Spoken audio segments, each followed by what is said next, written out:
politics divides us quick. There's none like politics.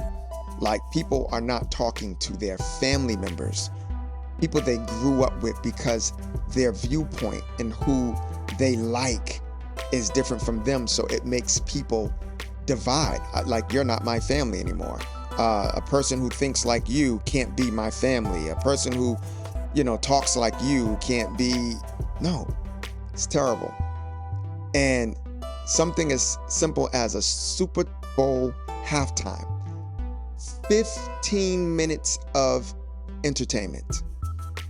And once again, I got entertainment to some, and to some, it wasn't entertainment. Some took it as a protest, which I believe too. It is kind of like it was kind of like a statement. I won't necessarily say a protest, but I would say definitely a statement in this country. I think it's more closer to a statement. And I think the performance, and my opinion, I think it was an awesome halftime show.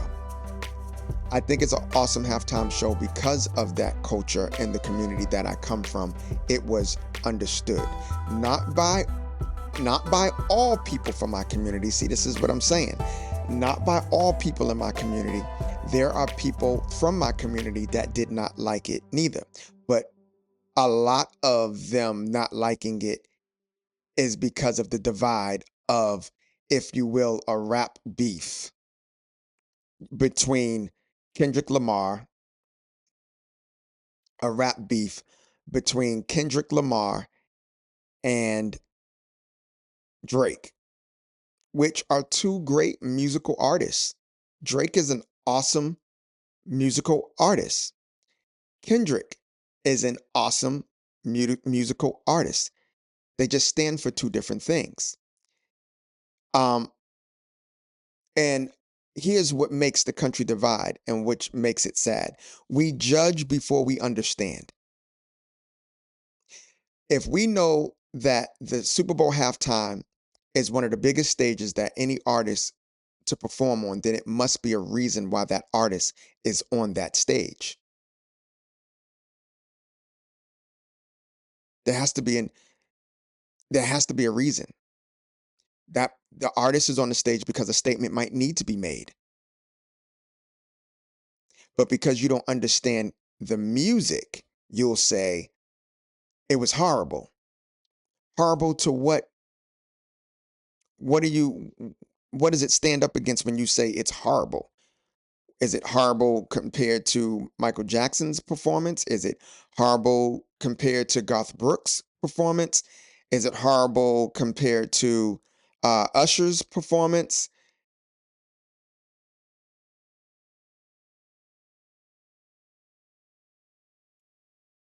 Or is it horrible because you just don't understand it? And that's the thing about America that makes me a little weirded out. It weirds me out that when we don't understand something, we kill it.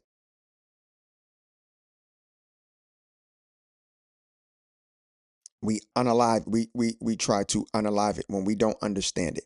I said something in a comment. I don't usually do too much commenting on social media, but there was something said about the performance that was in a negative tone, and I defended it by saying to the person, I bet you're a Tupac fan. I bet you're a Tupac fan. But remember when Tupac was alive, they wanted to ban him. They didn't like him. He was too straightforward about the causes that are going on in his community. We don't like him. He used the N-word too much. He's too hardcore. He's too up in your face. He's too much. He's loud. And I think that's what Uncle Sam played by in this Super Bowl halftime. Uncle Sam, that's what he was saying. Samuel L. Jackson, shout out to him for that role. He was saying that you're too loud. You have to be more calm for America. You can't be out loud black, is what he's saying. You have to be toned down. You have to be quiet the way America wants you to be quiet. You can rap, you can rhyme your words, but don't say nothing that's going to offend America. Don't say anything that's going to go against uh, one half of America, and that's what it is with Tupac. Tupac said things. Now Tupac has been gone for over 20 years, and look at us, white people, black people, everybody. He's a household name, but he had to be gone for him to be a household name. We don't understand. When we don't understand something, we want it gone instead of first saying, let's get an understanding of what this guy is saying. I can't believe how many phone calls I got uh, from different people after the Super Bowl, and people were asking questions, and but at the same time, I'm happy that they called me and asked me questions about, because that's what it's about. That's what it's about. It's about asking questions. And I tell you, 90% of the people that got off the phone with me goes, "Oh, oh, okay." Down to my mother. My mother, she knows of Kendrick Lamar, but she doesn't know what he means to hip hop. She doesn't know what he means to the music scene, because she's not a regular consumer of the music of Kendrick Lamar or Drake at that matter of that matter, because she knows who Drake is, but she doesn't know all of Drake's music. You know what I mean? So so for the phone calls that I got, I was just answering questions. I wasn't answering questions to be angry or to give attitude with people like, I can't believe you don't. No, I just answered the questions. Some of them said, "Yeah, I still don't like his music." That's fine. But what they did leave the phone call with was a little bit more education about his music, about the standpoint in which he's coming from, as far as in terms of what his music is saying, what his music is saying. And they go, "Oh, okay, I get that. I'm still not a fan. No problem." It was for who it was for. The song is genius to me because they not to see it manifest, they not like us.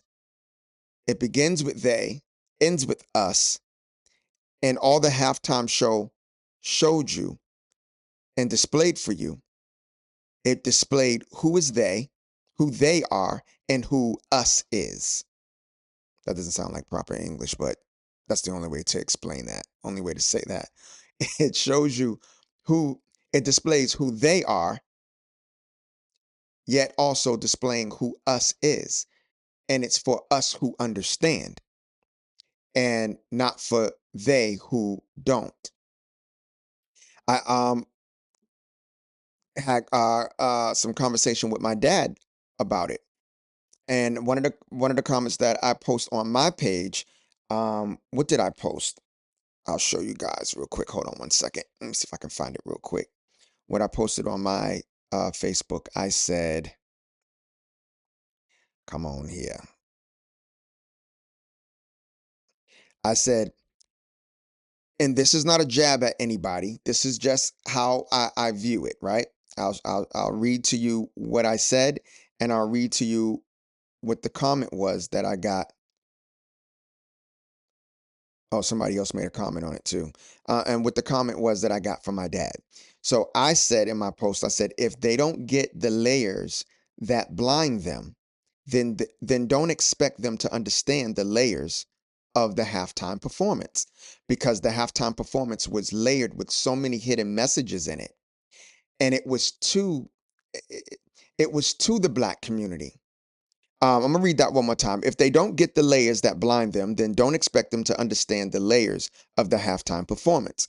And the reply that I got back was, it's like Jesus talking in parables. They don't know, they are not like us.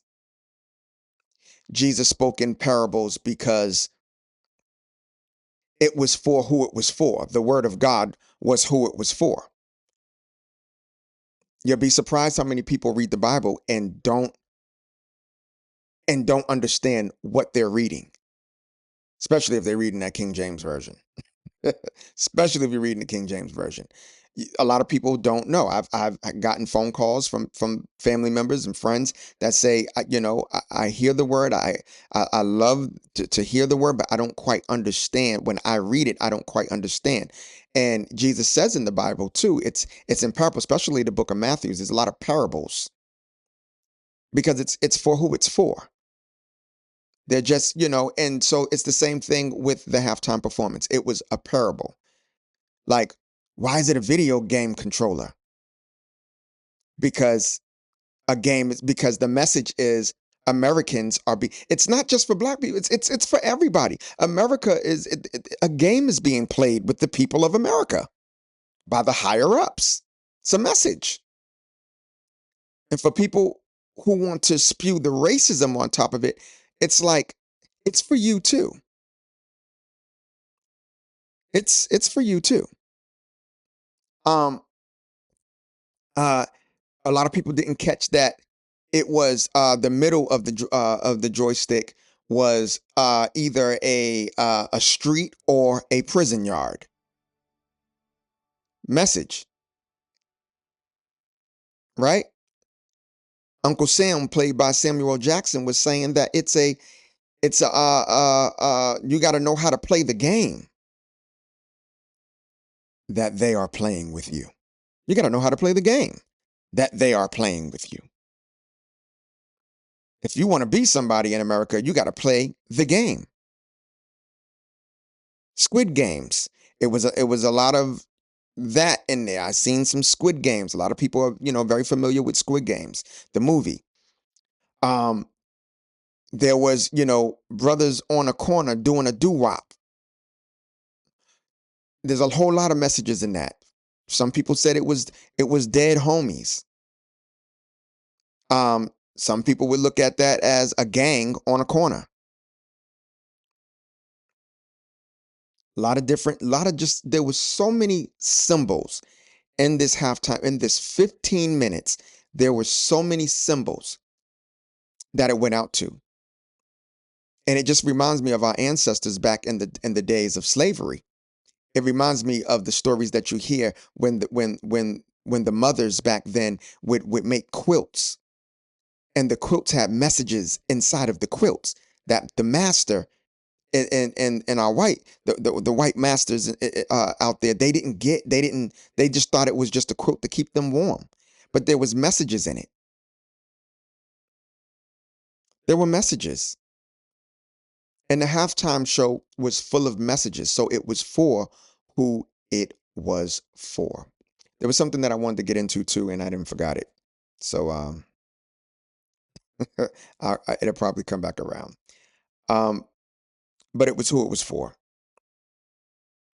But for me, shout out to Kendrick Lamar and his whole team for that whole halftime show. Shout out to Keita the Great, the dancer from California. Being that my background was dancing and I wrote a book called Sidewalk University. The reason why, I have to shout out to Keita because when I was writing the book, some of my closest friends would ask me, like, I can see that they said while I was writing it, they said, this is like a movie. And I said, yeah. They said, who would you want to play you? And I said, I remember saying Keita the Great. I would love for Keita the Great to play me in this movie. Young guy, just super talented, super gifted with the rhythm and the style and the dancing and he gets it. But I would like for him to play me in the movie Sidewalk University if ever my book was to adapt into a screenplay to be a movie on one of the biggest streaming networks, whether it be Amazon, whether it be uh, Netflix. I would love for my book, Sidewalk University, to become a movie. I'm just speaking that because I want that to manifest. I really want that to manifest. And Keita the Great, I would love for him to play me um, while he's young still, too. Um, so, yeah, the halftime show, it meant something to the black community for the most part. It meant something to the black community. And to the white community, it meant something to you, too. I just wish that it was more that you see the empowerment for a people who was who has been oppressed since the first day they got here over the transatlantic slave trade, right? There has been oppression since then. Yes, yes, I agree with you. We're doing better, but still, we are pulling ourselves up by the bootstraps. That 40 acres and a mule, I can't believe how many people, our white brothers and sisters, that didn't even know what that meant. Just like with the Black Wall Street. It's like there's so much that we love America, and black people, we know white American history and we know black American history. We know a lot of Spanish history. We know a lot of, but I don't want this to come off like a rant, and I can't blame the people that don't know. If you are 40 years old and you don't know about Black Wall Street and you don't know about 40 acres and a mule, I can't blame you, because this is stuff that I've heard about since I was a kid. And this is stuff that you haven't heard about. So that means somebody over you, parents, grandparents, did not tell you about these things, but I'm sure they knew about it, but they felt as though it wasn't information to teach you. And now it's all coming to the light. This is stuff that's going on. This is stuff that has gone on.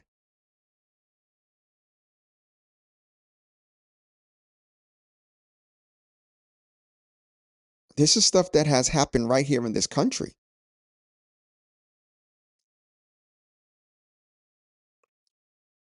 And at this point, because it's on the biggest stage, the Super Bowl, all this stuff is being brought up. This is time to open up books and Google stuff.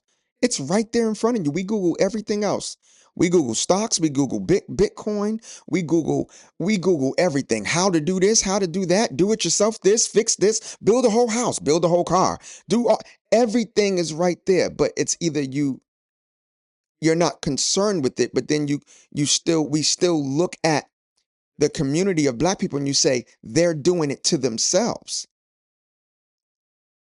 No, we had some help to be in the conditions that we are, and we're still trying to get on our feet.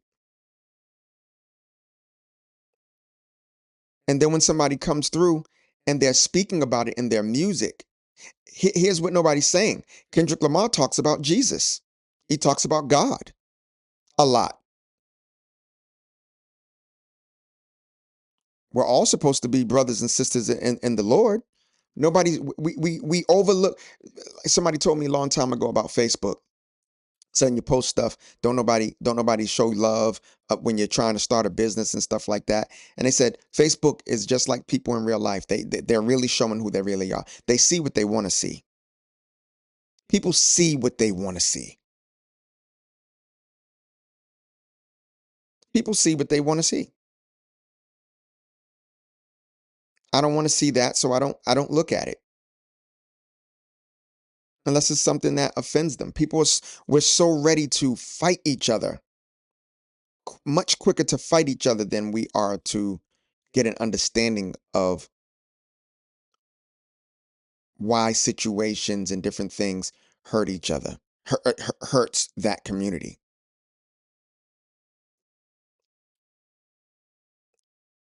We fight for everybody, but nobody wants to fight for us.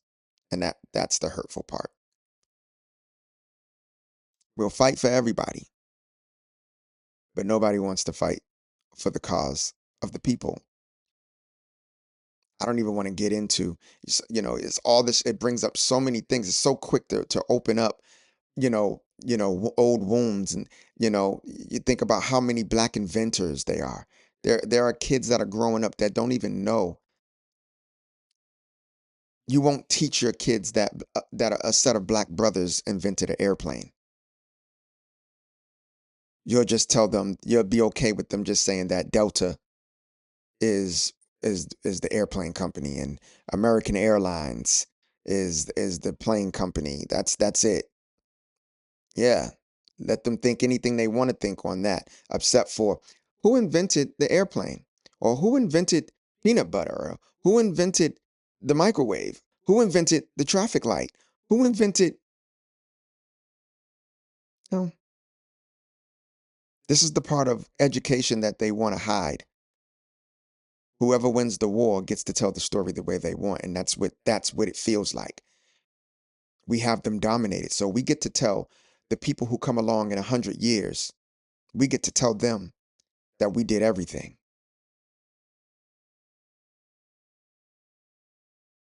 Then we get to dump all the truth into the bottom of the ocean.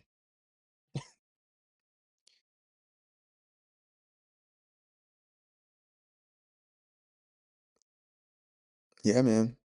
Shout out to Kendrick Lamar. Shout out to his team. Shout out to the people who support it and the people that, as far as the beef go, I don't think that the beef, I don't think that the halftime show wasn't about Drake. Let me make that clear. The halftime show wasn't about Drake. The halftime show was about the message that Kendrick wanted to get out and what he stands for. The song was about Drake.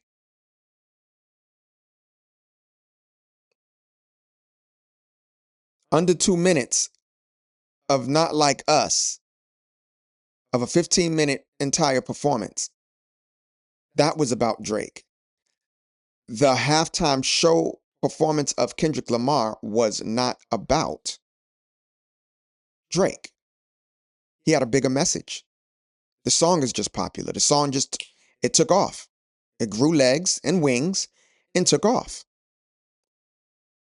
There were some truths in it, and then there was some fabrications that rap battlers do. If I don't know if you guys watch the URL rap battles and stuff like that, smack, you know, I love it personally because it's part of the culture. That's what rap was based off of, battle rap. So I love it. But not everything these rappers are saying about their opponent, not everything that they're saying is the truth. You feel me? The rap battlers, they're um not everything that they're saying about the person that they are battling with is true. A lot of stuff is just for rhyme's sake, and oh, that'll be hot. Oh, that'll make them mad. That's going to get through. Oh, that's going to shut them down. That's, it's a brag worthy uh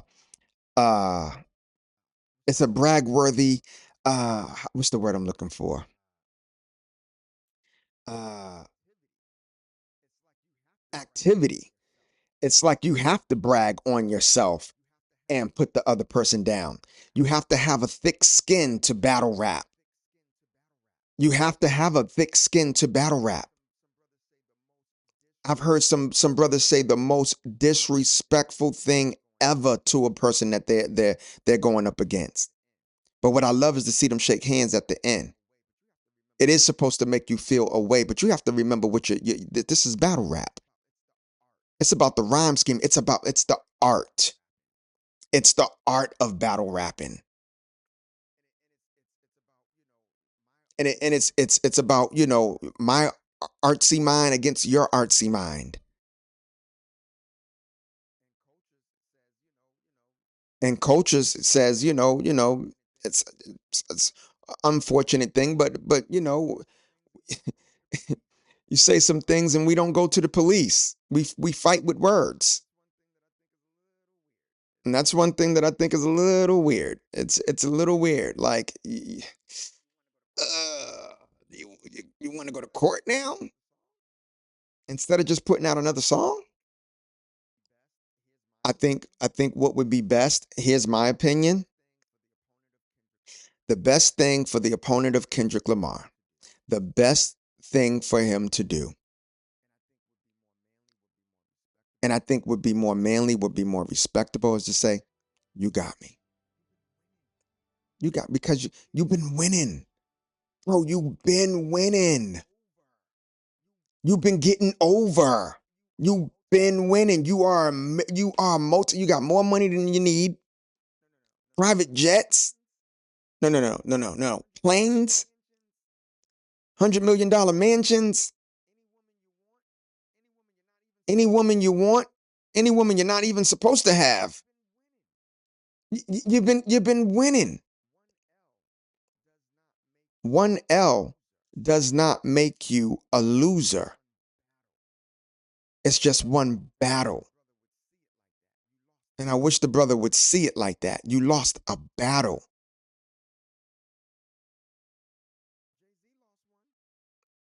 Jay-Z lost one. When Nas came with the ether, that was it. That was it. Jay-Z's still who he is.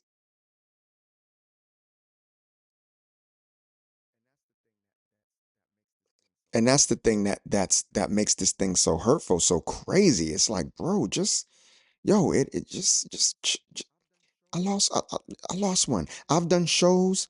I've won many shows when I was performing, and I've won many shows, and then I lost some. It didn't say that I wasn't good. There are people out there that are still successful and lost American Idol, but they're still successful as singers and entertainers.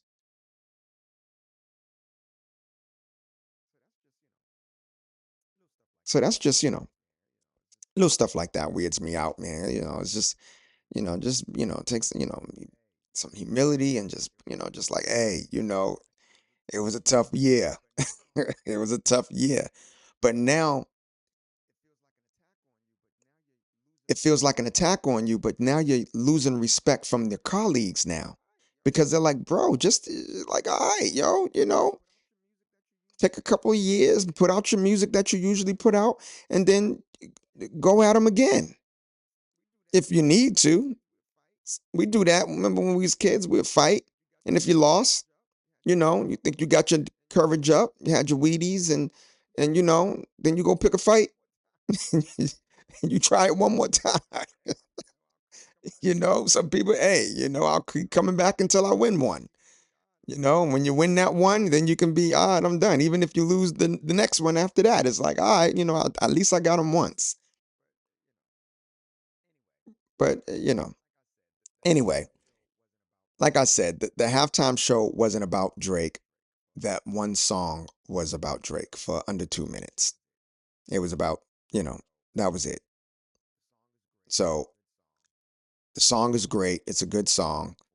Um, so just moving forward with you guys, if you have if you have a something that you don't understand about, the community, it just goes to, it's just goes to show, like do you have any friends that are African American that are black? You should be able to have a black friend that you can call and say, hey, what's this mean and what's that about? Believe me, your black friends can't wait to tell you. They can't wait to tell you the truth. And they have more respect for you. That you are even concerned enough to have an understanding. You can walk away still with your opinion. If you have an opinion that doesn't agree, you can still walk away with your opinion. First, get the understanding. Most of the time, once you get the understanding, then it might change your opinion. But if you still don't agree, as I said about Kendrick, people who ask me, what does it mean? And what is this? It's a beef or what? I didn't get that. And what did this mean? And why is it a joystick and all of that? They can still walk away and say, I still didn't like it. Fine. It's okay. But at least you're educated. It was for who it was for. Not everybody before these last 4 years, not everybody did Black America agree with the halftime show performer. Just keeping it real. Not everybody agreed with the halftime show performer. But guess what? We sat through it. We sat through it. No complaints. Nobody's online talking about, I can't believe that they. No, there's nobody doing that.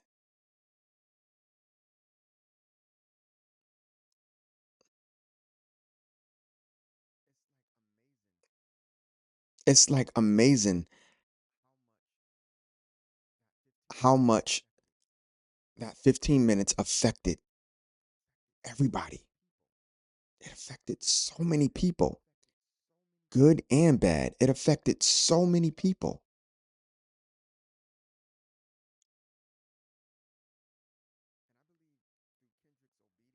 And I believe through Kendrick's obedience and his love for God, I really believe through him I can see where God kept his promise. What is it? Genesis 12:2? Yeah. I will make you into a great nation. Kendrick has a nation behind him. Not the whole nation, unfortunately. It would be nice for people to say, you know what, for him to go all out like that, I wanna be an ally for real. I wanna be an ally. What do you guys need? But unfortunately, a lot of people's like, I hate it, and I hate him now. You don't even know him, but you hate him from one performance. I will make you into a great nation. This is Genesis 12:2. And I will bless you. I will make your name great, and you will be a blessing. And I just want to shout out Kendrick Lamar one more time. You have blessed me with that performance. Keep doing what you're doing. You have a community that loves you. You have a nation that loves you. I know that you're coming to Charlotte May 3rd, and I'm definitely going to try to be there front and center. I would love to. Just keep doing what you're doing. Keep making the music that you make. I've been a fan of Kendrick Lamar since before a lot of people heard of him. This many people heard of him. I've been a fan since Section 80. He had an underground album called Section 80 and had a song on there called ADHD. And that was the first song I've ever heard of Kendrick Lamar. And I've been a fan ever since. I knew there was something special about that guy. Even when he came out with his first song, the first big song I think it was Swimming Pools, whatever. I was like, no. I said that's a single. That sounds industry. I said, but when people catch on, he's gonna be that guy. He's a real MC. Salute, fellow Gemini. The book I was talking about, Sidewalk University, came out on the same day as Mr. Morale, which was May 13th. I believe it was his Mr. Morale album. May 13th of 2022. My book came out on the same day. Um, so yeah, you guys, you know, the message is to the people who didn't understand it. Make sure you call your friends. It's not just about scrolling on TikTok and Instagram and stuff like that. If you don't have a black friend that you can call right now to ask a question, that's the reason. That's one of the main reasons right now why you didn't understand that show. You're in a box. You are in a box.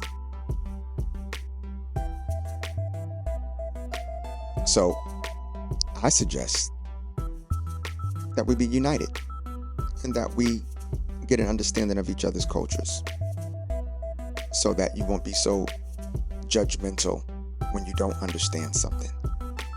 Why was there all black people and there was no white people? If you had to ask that question, that means you didn't understand the message. You didn't understand the message. So I'm gonna run. Got a couple things to do. I want to thank you guys for tapping in with Fifth Charge. This has been, a little different. I don't really talk too much on what's going on current, too much. But that was just my viewpoint on it. I hope you guys receive something from it. I don't want to go too deep on it. But I hope you guys receive something from it. I hope that you guys tap into another episode of Fifth Charge with your boy Shannyn Casino A.K.A. SynCo A.K.A. Shanahan and 5. All right. Until next episode, you guys. Be cool. I see you.